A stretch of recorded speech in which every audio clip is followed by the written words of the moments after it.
ఇక రాష్ట్రంలో నెలకొన్న యూరియా కొరతను వెంటనే తీర్చాలని డిమాండ్ చేస్తూ ఆదిలాబాద్ జిల్లా ముఖ్రాకే గ్రామ రైతులు వినూత్నంగా నిరసన చేపట్టారు.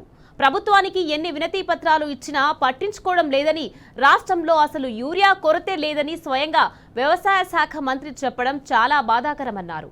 అందుకే దున్నపోతుకు వినతి పత్రం ఇచ్చి ప్రభుత్వంపై నిరసన తెలిపారు. ఆరుగాలం పంట పొలాల్లో పనులు పక్కన పెట్టి యూరియా కోసం రైతులు రోడ్డెక్కుతున్నా కాంగ్రెస్ సర్కార్ దున్నపోతు మీద వర్షం కురిసినట్లుగా ఉందని ఎద్దేవా చేశారు. ఇప్పటికైనా ప్రభుత్వం యూరియా కొరతను తీర్చాలని డిమాండ్ చేస్తున్నారు.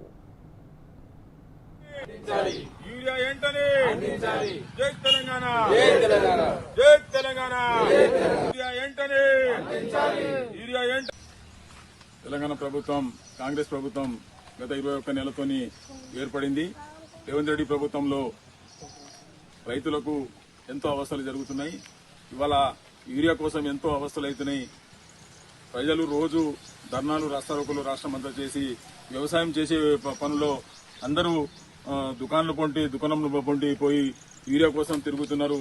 కానీ యూరియా మాత్రం దొరకట్లేదు.